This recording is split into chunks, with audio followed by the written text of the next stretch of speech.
vermengen uns mit ihresgleichen selbst. Wir haben ein Ziel uns gewählt und was Besseres vertan. Es räumt sich bloß dieses Grab hinein.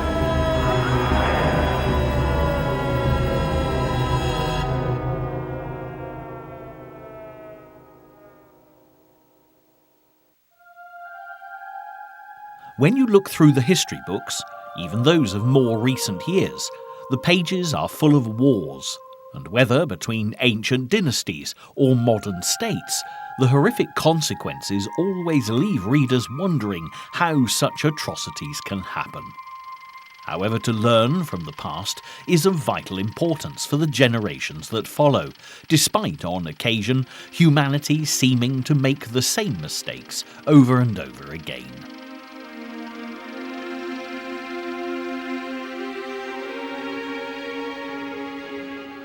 In fact, hindsight is, of course, a wonderful thing, and this is never more true than when considering the major conflicts of the 20th century, and the Second World War in particular.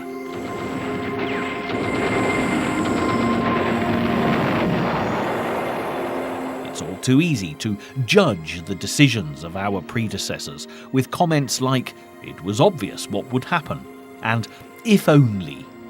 And when it comes to Adolf Hitler, undoubtedly one of history's most notorious villains of the piece, we can all too readily express opinions about how he could have been prevented from bringing the world to the brink of destruction.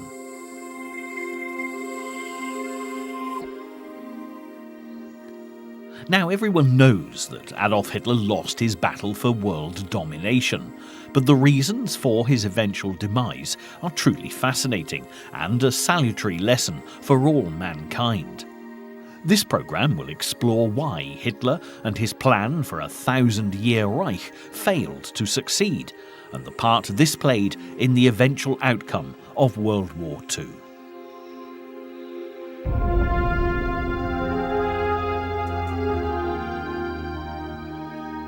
But before we begin with the declaration of World War II on the 3rd of September 1939, here's a very brief look at who Adolf Hitler was and how he came to be the most powerful man in Germany on that fateful day. Adolf Hitler was a fierce German patriot, despite being Austrian-born, who fought for his adopted country in the trenches of World War I. When the German government surrendered with the armistice of 1918, they were forced by the Treaty of Versailles to give up vast tracts of land, accept culpability for starting the war, and pay huge sums of money in reparation to the victorious Allies.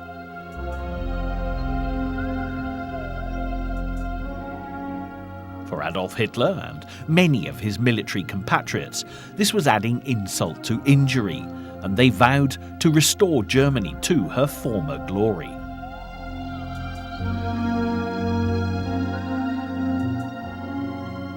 Hitler proved to be a very skilled orator and soon took control of a growing political party that became known to the world as the Nazis when they stormed to power in 1933. These were difficult times, not only for Germany but for the entire world.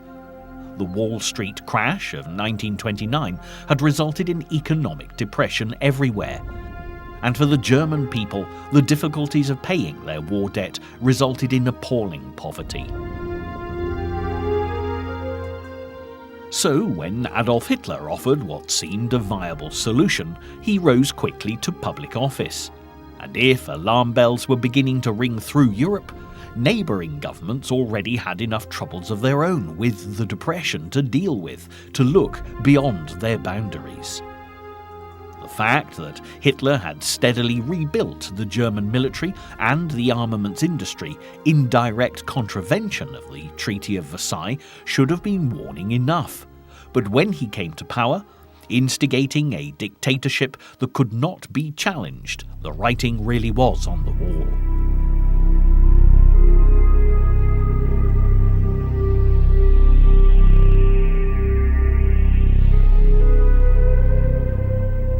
With this complete control over Germany, His extreme views regarding racial purity and his hatred of the Jews came to the fore, and his plans to create an Aryan master race were put into practice. By 1936, Hitler was ready to start expanding Germany's borders to provide space for his new empire, and his opening gambit was to occupy the Rhineland, taken from the Germans in the Treaty of Versailles, and remilitarize the area. With the treaty now openly defied, Hitler established military dominance. When he was not challenged, he built upon his advantage and set his sights on yet more territory. After seizing Austria in 1938, Hitler did face questions from neighbouring democracies, but when he assured the world that he had no further territorial claims in Europe, the matter was allowed to rest. But within a very short space of time, Hitler was threatening Czechoslovakia, and the world was on the brink of war. With old alliances still in place, France and Russia were duty-bound to go to the aid of the Czechs, while the British would have to support the French. The then Prime Minister of Great Britain, Neville Chamberlain, favoured a policy of appeasement, and he brokered the Munich Agreement with Hitler, allowing the German Führer some further Czech territory in return for leaving the rest of Czechoslovakia alone. In Britain, Chamberlain and his promises of peace for our time had his dissenters, not least the politician Winston Churchill, who'd been warning of the danger Hitler posed for many years. And he was proved right in March 1939, when the Nazis marched into the Czech capital Prague without any warning.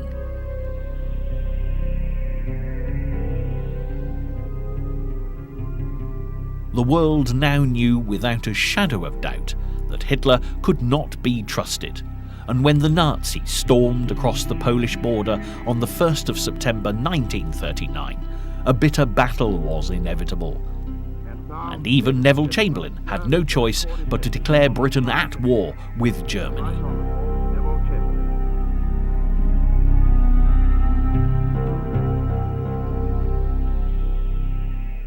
The French quickly followed suit, but Hitler had strategically signed a non-aggression pact with the Russians late in August 1939, wisely neutralizing any threat from the east. And as the autumn leaves began to fall, the world could only watch and wait to see what Adolf Hitler would do next.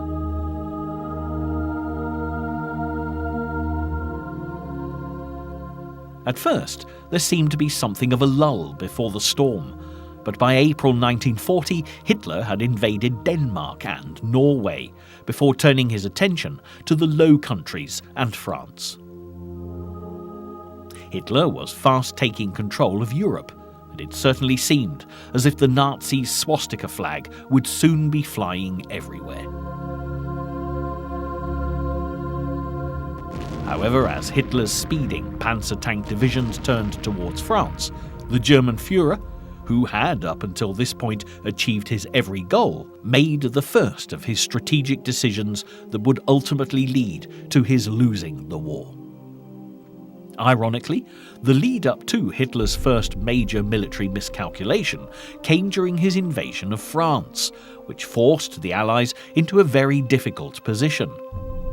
By May the 10th, 1940, Winston Churchill had been appointed Prime Minister, when Hitler's actions had meant the British public had lost confidence in Neville Chamberlain, and an all-party coalition was formed.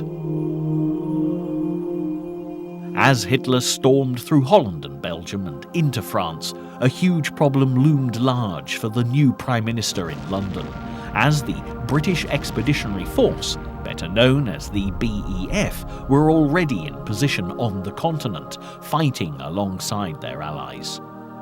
Some 250,000 British troops were part of the counterattack, but Hitler's strategy was nothing short of inspired.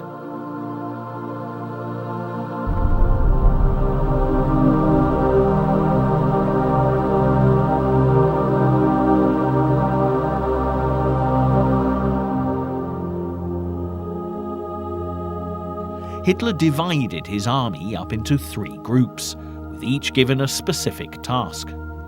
The first invaded Holland and Belgium. Another attacked the Maginot Line, while the remaining group advanced through the Ardennes forest. Those attacking the Maginot Line were pretty much a decoy, keeping as many Allied troops as possible busy along the French-German border, while the real operation took place in the north of the country. The German invasion force in Holland and Belgium were most fiercely targeted by the Allies, which was exactly as Hitler had planned. While the Allied commanders believed that the Germans would not break through the Maginot Line and were confident that the forest of the Ardennes was impenetrable, most of their divisions, including many of the BEF, were sent to the north. But this was a serious error of judgment. Hitler had 50 infantry and 7 panzer tank divisions speeding through the Ardennes forest, storming their way into France over a completely undefended border.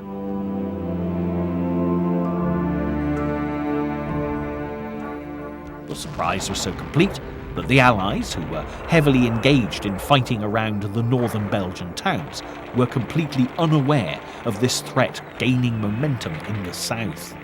By the time they realised what was happening, it was too late to do anything about it.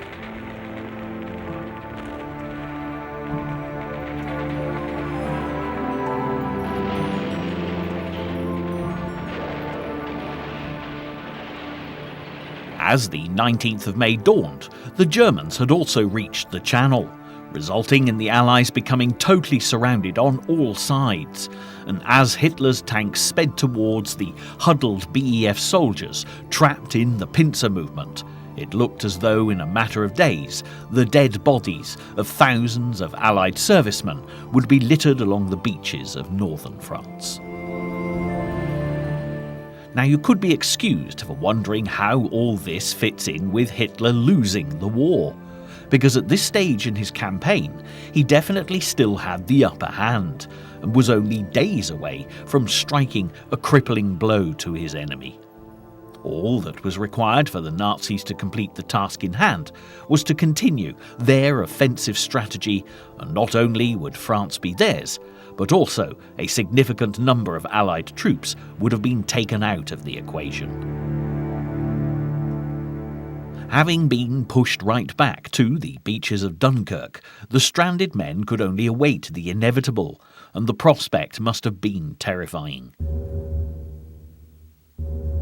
But fate took a bizarre hand in the proceedings, as what could have been one of Hitler's most conclusive victories played out to its conclusion. Between the 24th and 26th of May, Hitler gave the order to all his troops to stop their advances just a few miles short of Dunkirk. This incredible decision by Hitler gave the Allied forces just enough breathing space to come up with and implement the biggest seaborne evacuation in history. With Winston Churchill in charge and his vast experience of naval matters, the British fearlessly launched Operation Dynamo, with the simple objective of getting as many soldiers as possible off the beaches of Dunkirk. The bravery of those that were sent over to begin rescuing the troops proved beyond compare, and even though at first only military vehicles were called upon, by the second day, virtually every British civilian with access to a seafaring craft, from fishermen and ferry owners to yachtsmen and pleasure boat cruisers, headed for France.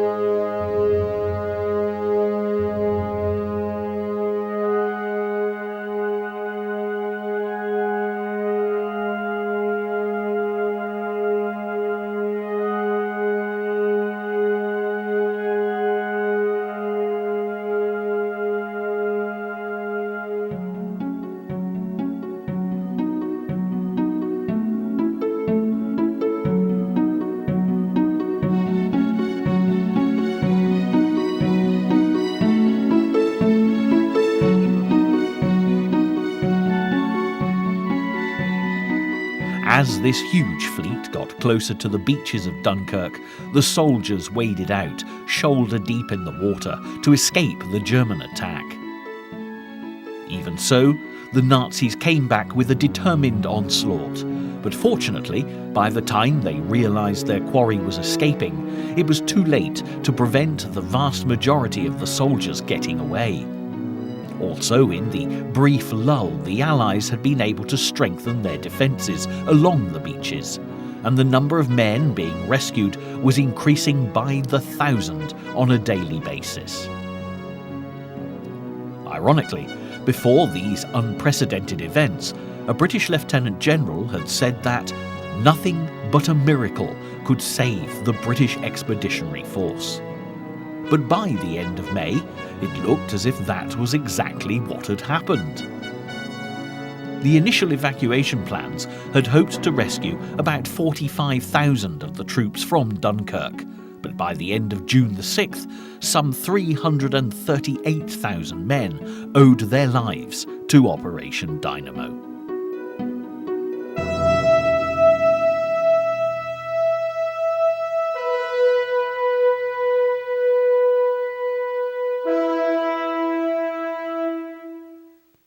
Without doubt, Hitler had won this particular battle, but he'd missed a crucial opportunity, because with the BEF and their Allied compatriots safely back on British soil after so narrowly escaping the Nazi pincer movement, the question of why Hitler allowed this to happen still remains unanswered. Some historians believe that it was because the tanks, which Hitler relied upon for his blitzkrieg attack methods, were in desperate need of repair and could not be risked on the dangerous terrain around the beaches of Dunkirk. Calling a halt in order for the tanks to be repaired would make sense if Hitler had his eye on the bigger picture of the occupation of France. Also, the rescue mission embarked upon by the British was exceptional, and Hitler and his generals could have never anticipated such an outcome. Another school of thought is that allowing the escape was intended as a conciliatory gesture towards Britain, because Hitler would have preferred to negotiate a pact with Churchill rather than fight against him. Soon after Dunkirk, he even wrote, "At this hour, I feel compelled by conscience once more to appeal to reason in England. I believe I am in a position to do this because I am not the vanquished begging favours. As a victor, I am speaking in the name of reason. I can see no reason why this war should go on."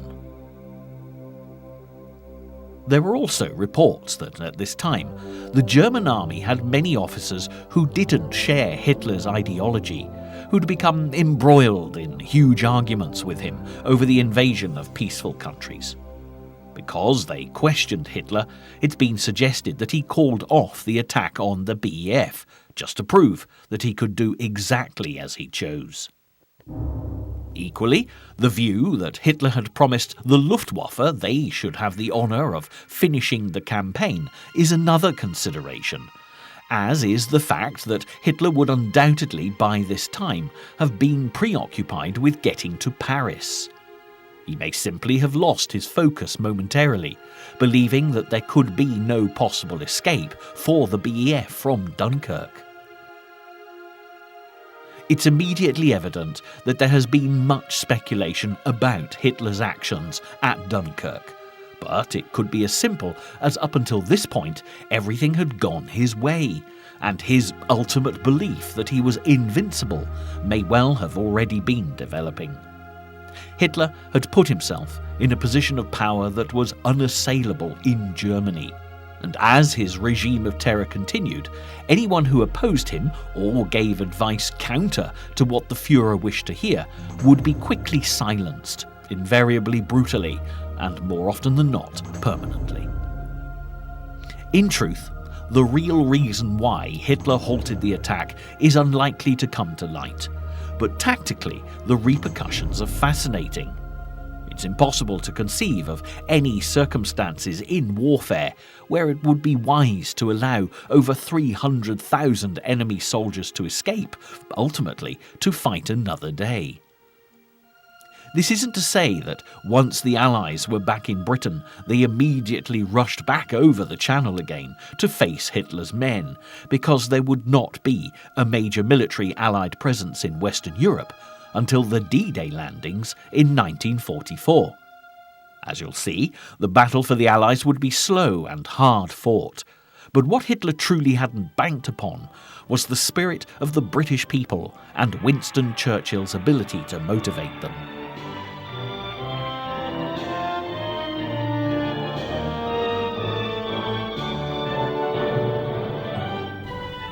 I have nothing to offer but blood, toil, tears, and sweat.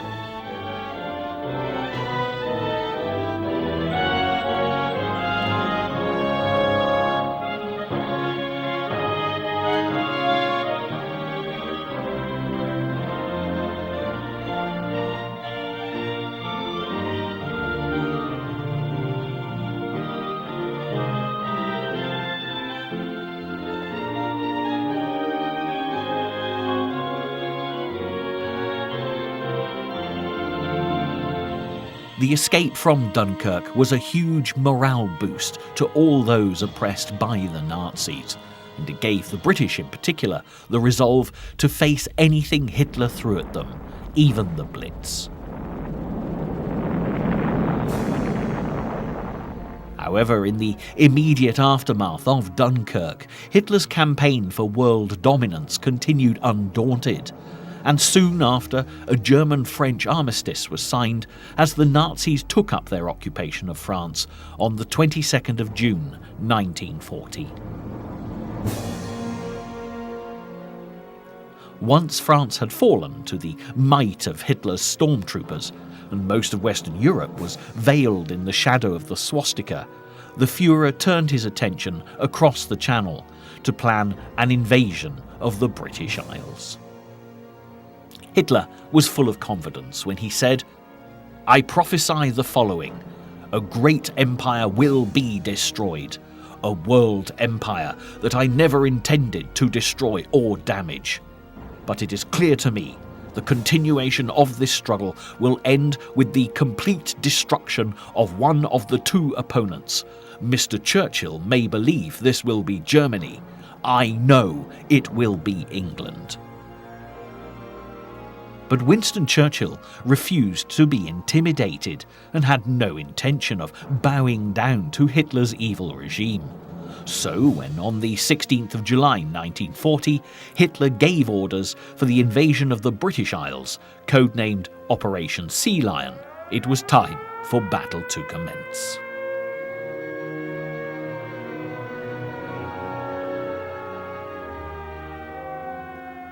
At this stage, occupying Britain was Hitler's next logical step, because if he was going to win the war, it was a conquest that had to be made.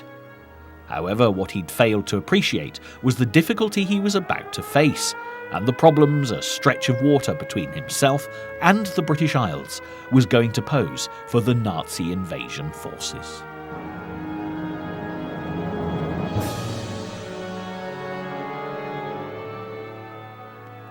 For a start, when Winston Churchill declared that he and the people of Britain would defend our island, whatever the costs may be. We shall fight them on the beaches. We shall fight them on the landing grounds. We shall fight them in the fields and in the streets. We shall fight them in the hills. We shall never surrender. He meant every word, and ultimately was about to become a major factor in the defeat of Adolf Hitler. Despite having had a political career that was littered with its fair share of disasters, the British Prime Minister was an excellent tactician, and as was already evident, also knew how to motivate his people in the most difficult of circumstances. If proof was needed of Churchill's superior military planning, his calm order for the destruction of the French fleet in North Africa is a perfect example.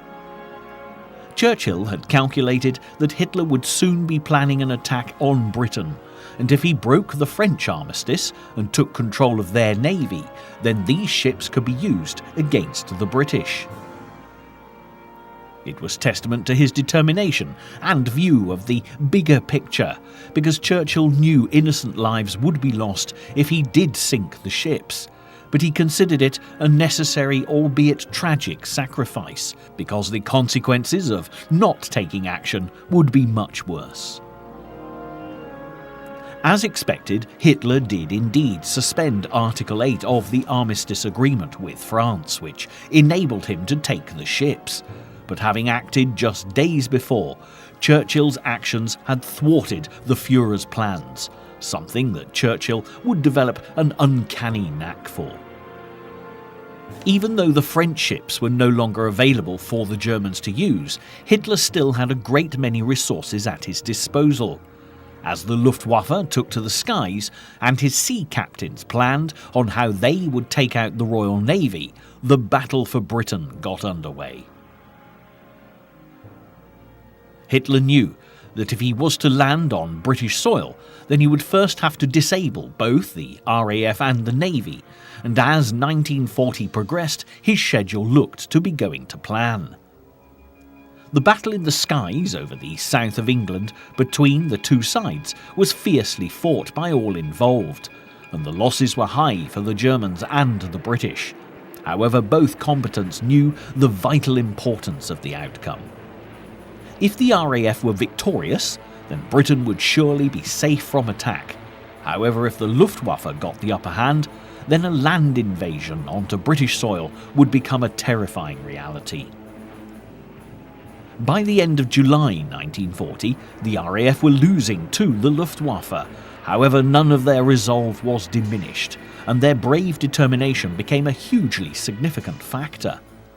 No matter how many German Me-109s and Me-100s flew over to Britain, the RAF, with their never-say-die attitude, always responded with counterattack after counterattack, and the courageous pilots of the Hurricanes and Spitfires helped to keep the Luftwaffe at bay.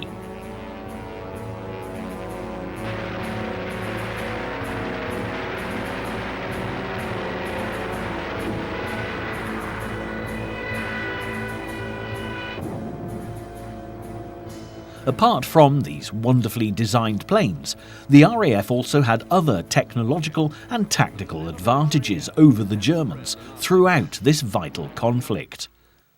During the Battle for Britain alone, the British had developed the then revolutionary system of radar, which detected incoming German planes, so that the RAF could always get into position in the skies to meet them.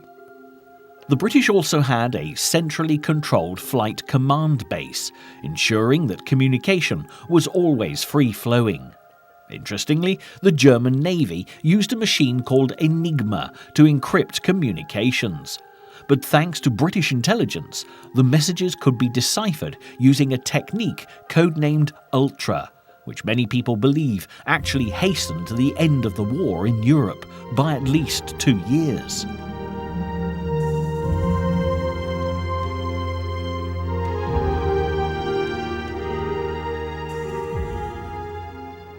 However, despite these advances and achievements, by the beginning of September 1940, the Allies were still losing the battle.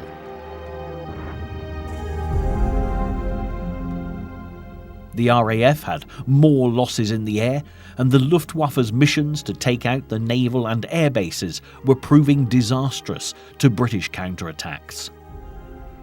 If Hitler could just maintain this plan of action for just a short while longer, then it looked as though victory would be his, and then a land invasion of Britain a foregone conclusion. Then came another twist in the tale of why Hitler lost the war. Because again, just as in the case of the Dunkirk evacuations, what happened next seems to have been down to the man himself making a critical error of judgment. As the RAF were within almost hours of being totally destroyed by the Luftwaffe, Hitler turned his attention to London and Britain's major cities instead. It's been suggested that the reason for this change in direction was as a result of one of his Luftwaffe bombers finding himself way off course.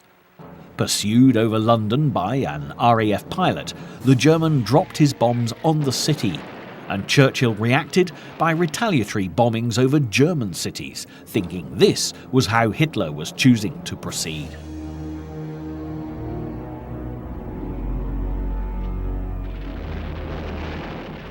Could Hitler have become so angry and incensed at the bombing of the fatherland to impair his ability to make decisions?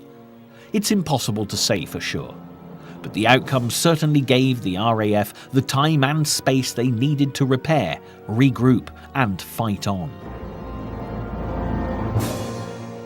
Despite the reprieve for the RAF, though, the consequences of Hitler's change in tactics cost the people of Britain dearly, with thousands killed in what became known as the Blitz.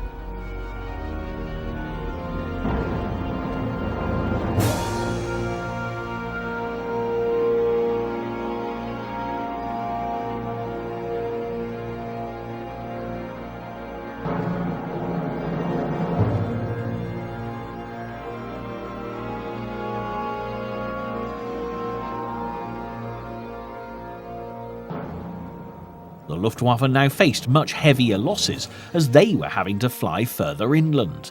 So, not only did this give the RAF much longer to intercept them, it also meant the German planes couldn't spend as long in the air over England before having to head for home to refuel. One of the final blows to Operation Sea Lion came on the 15th of September when Hitler ordered a huge daylight bombing raid on London, which did result in many buildings being destroyed.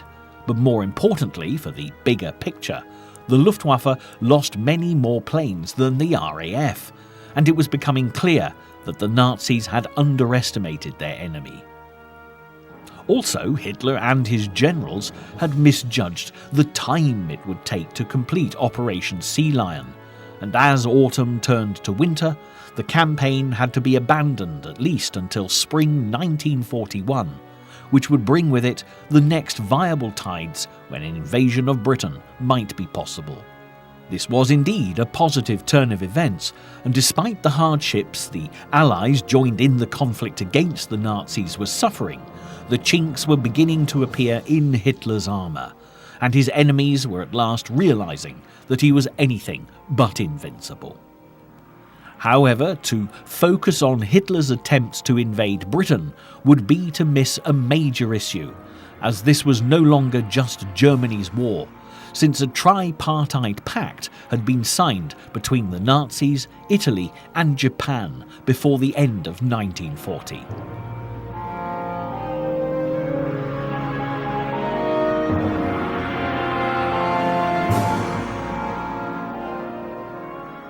Perhaps more important still was the presence of the Americans, a traditional member of the Allied forces who had yet to enter this war. President Roosevelt had done everything he could to support the Allies from the sidelines, and in March 1941 agreed the Lend-Lease Act with Winston Churchill in Britain, effectively providing the funding for the Allies to continue resisting Hitler's advances.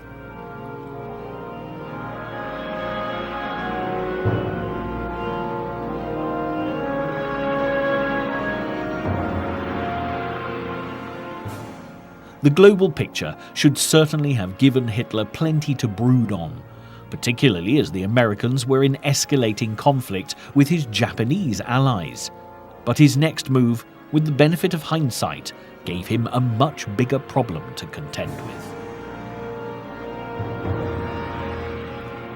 On the 22nd of June 1941, Hitler launched an attack on the Soviet Union, codenamed Operation Barbarossa, in complete contravention of his non-aggression pact with Stalin, and it would ultimately result in his downfall.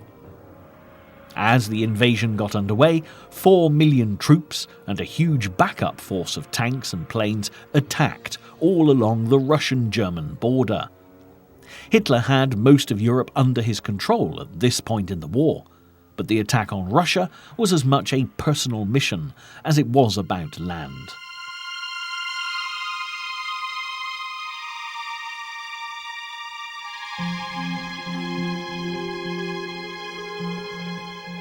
Hitler's agreement with Stalin had always been duplicitous, as his contempt for the Soviets and the Bolsheviks in particular was deep-seated, and he'd always intended to renege on the deal at the earliest possible opportunity.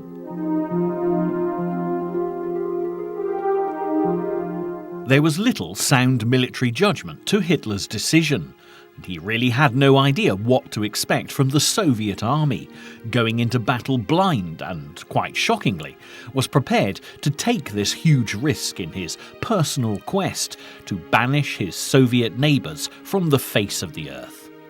Hitler even boasted that, "You have only to kick in the door and the whole rotten structure will come crashing down." But the reality of the situation could not have been further from the truth. Just a short while into the campaign, some of Hitler's generals had grave misgivings, and one went as far as to tell him that the whole situation makes it increasingly plain that we've underestimated the Russian colossus, who consistently prepared for war with that utterly ruthless determination so characteristic of totalitarian states. But their concerns didn't stop Hitler, who was by now way beyond listening to good advice. Matters deteriorated further as summer gave way to autumn and autumn to winter, as Hitler quickly discovered that a Russian winter gave its native army a huge advantage over any invasion force. Then events in the Pacific conspired to pile greater pressure still on Hitler when the Japanese attacked Pearl Harbor on the 7th of December, 1941.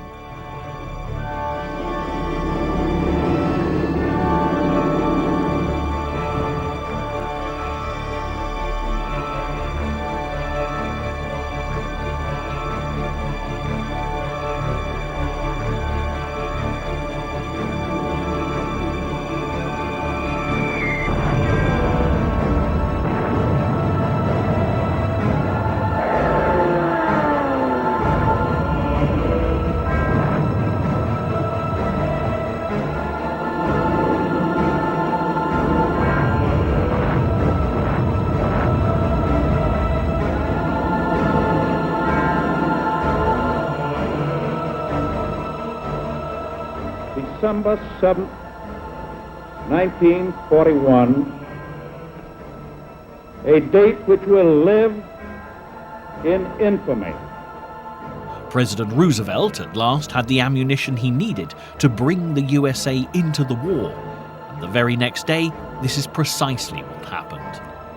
Suddenly, much of the advantage Hitler had gained by a process of attrition in Europe was wiped out, as the Americans brought with them fresh troops, armaments, vehicles, and the wherewithal to continue the fight.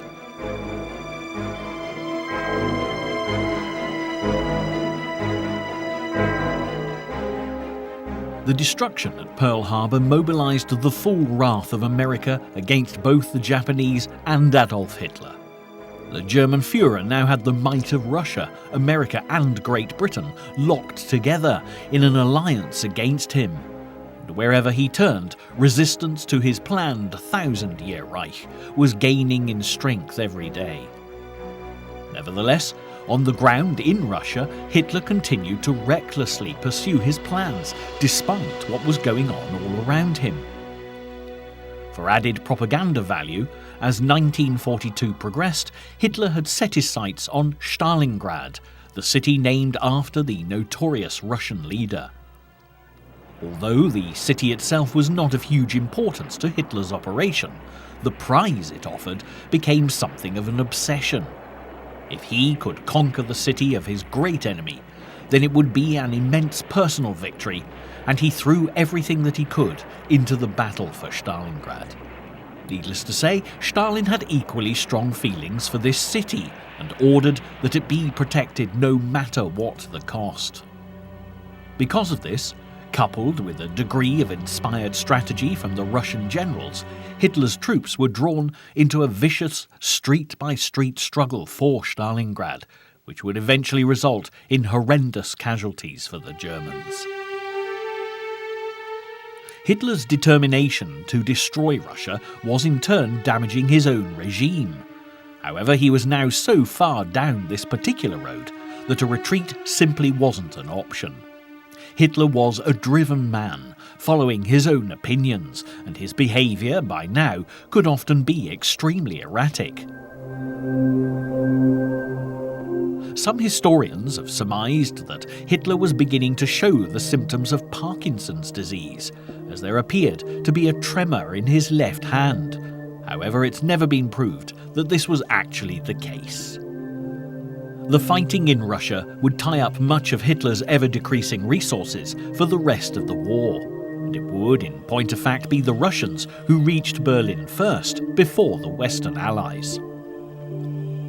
By the time the Germans were forced to surrender at Stalingrad in February 1943, the Nazis really were coming under increasing pressure.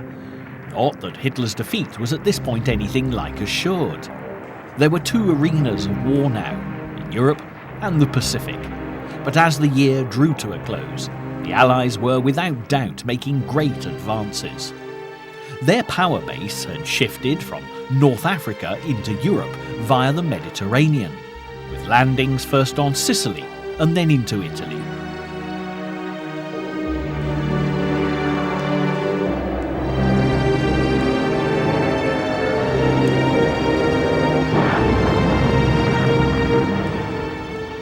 The progress was slow but sure, although Hitler and his axes of evil were still very much a force to be reckoned with, capable of inflicting terrible losses on their Allied enemies.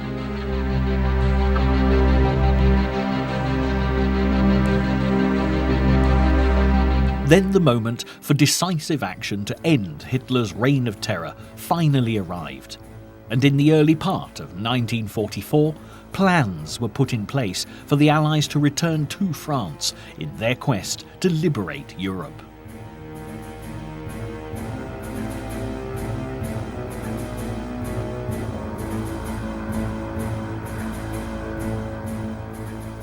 Ever since Hitler allowed more than 300,000 Allied troops to escape the beaches of Dunkirk, it was always going to be just a question of time before his error of judgment would return to haunt him.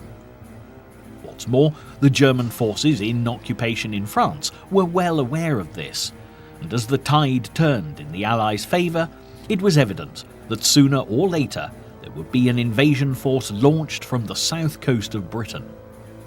Because of this, much had been done by the Germans to build defences in preparation, but there was no way every inch of French coastline could be fortified. It was all a question of the Allies finding the gaps, and the plans for D-Day would rely on exploiting this weakness. In anticipation of the attack, the Allies had gathered together troops from all over the world, neutralised the German U-boat threat, practically destroyed the Luftwaffe, and constructed floating harbours and numerous landing crafts to ensure the army divisions could storm the French beaches. Every detail of the mission had been debated countless times under the overall command of the American General Dwight D. Eisenhower, because it was essential that this new front in Europe succeeded in pushing Hitler back towards Berlin. Preparations were meticulous and secrecy of the utmost importance, as an entire Allied invasion force travelled to the south coast of England, ready to make the sea crossing to France.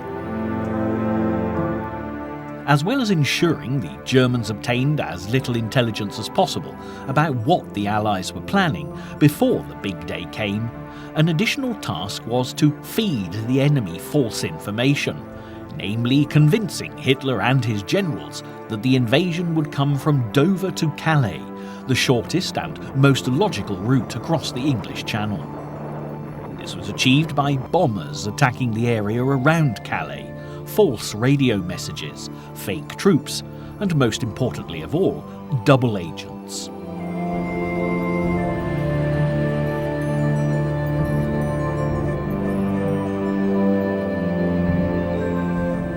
The French resistance also played their part in preparations for the invasion, as the Allies prepared to land along the Normandy beaches between Caen and Cherbourg.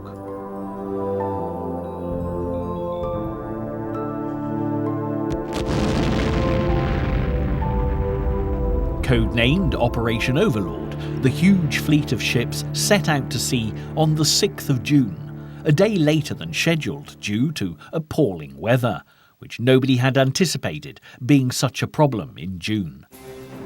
The troops experienced very different conditions as they landed on the 5 carefully selected beaches: Utah, Omaha, Gold, Juno, and Salt.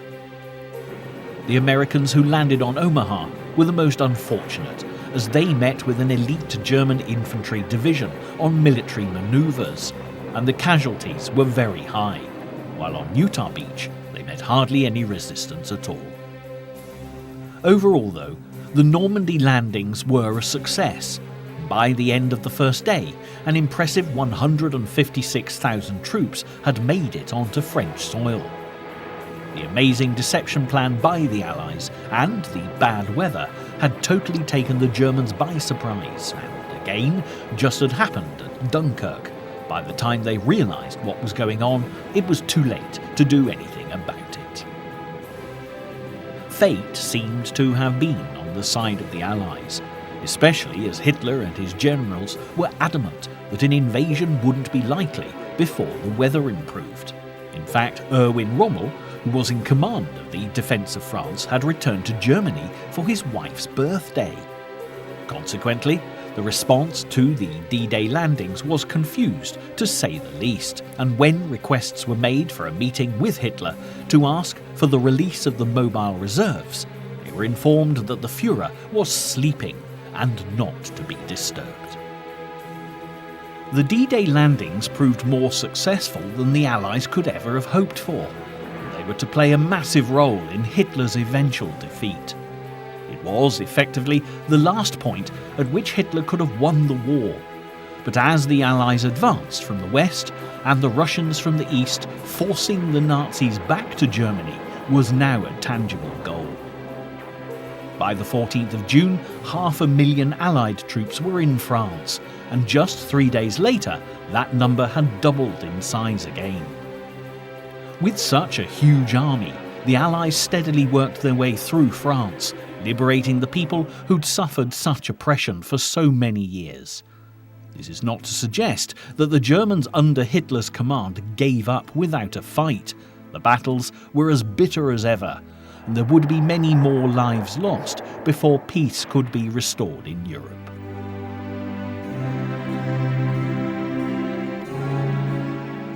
Even so, by July 1944, those closest to Hitler were realising that they were fighting for a lost cause, and their Führer, who'd made sure right from the early days that nobody could challenge him, was now incapable of turning the war back in the Nazis' favour.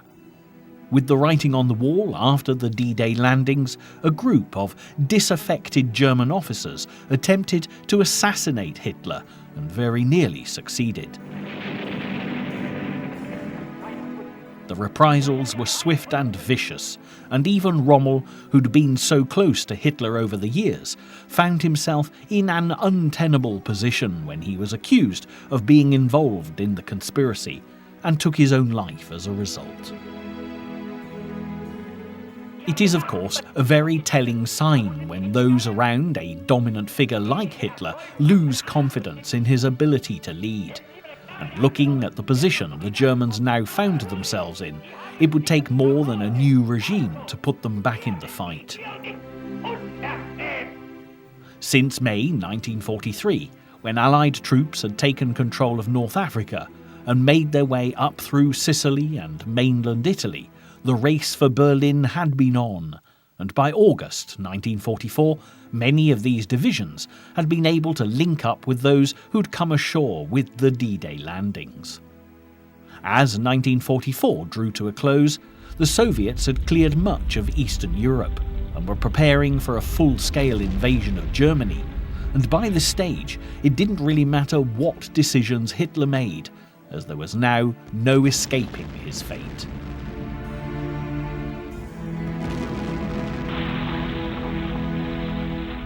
Sadly though, like a wounded animal, Hitler and the Nazi officials were still capable of appalling atrocities, and many of those condemned to the concentration camps had to struggle harder than ever for survival.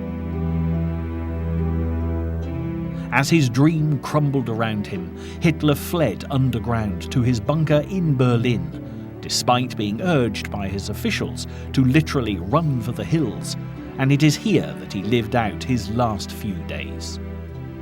To the bitter end, Hitler refused to accept that his dream of a 1,000-year Reich had been crushed in just 12, and as the Russians closed in, Hitler finally married his long-term mistress Eva Braun, who'd also refused to flee the bunker as advised. She claimed she was one of the few left who was loyal to the Führer, and her devotion cost Eva her life because just a day after their wedding, the bride and groom, united in a suicide pact, killed themselves on the 30th of April 1945. With Hitler dead and Berlin in the hands of the Allies, the war in Europe was finally over.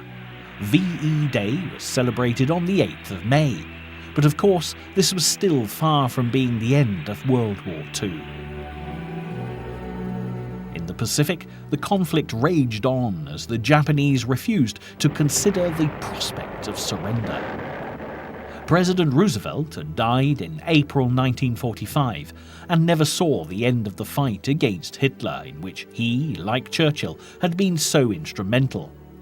But his successor, President Harry S. Truman, was left with a very difficult decision indeed.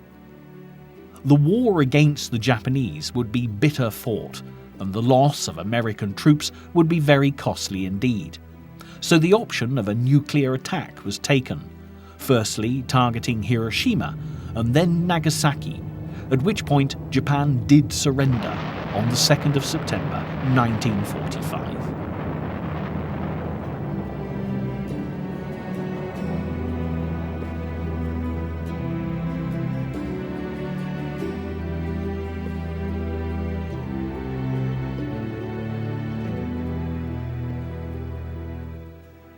The Second World War was over, and as the combatants started to count the cost, the true extent of Hitler's bitter legacy started to come to light.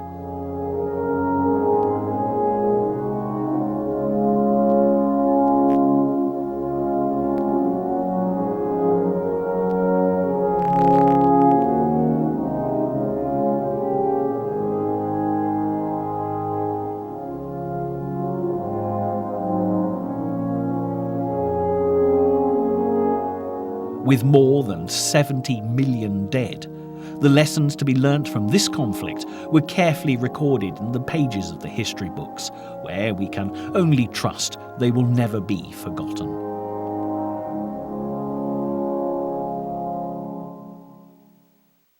In this programme, we've considered perhaps some of the more obvious reasons why Hitler lost the war, and the complexities of the military strategy of this incredible period in history are well worth looking into further. It's also important to point out that although Hitler was undoubtedly responsible for much of his own downfall, those who he found himself in direct conflict with were formidable opponents. Warfare, whether ancient or modern, is all about action and reaction, and thankfully the determination of such great leaders as Winston Churchill and President Roosevelt to stand up and fight for a free world eventually countered the evil regime that Adolf Hitler surrounded himself with. In his own words, Hitler declared that Germany would either be a world power or would not be at all. And it was a risk that he was prepared to take. Fortunately, he was wrong on both counts. That he was prevented from achieving global domination we know from the history books, but that Germany too has survived the terrible legacy of Adolf Hitler is equally good news for the future of world peace. Unverschrieben und verfallen mit Leib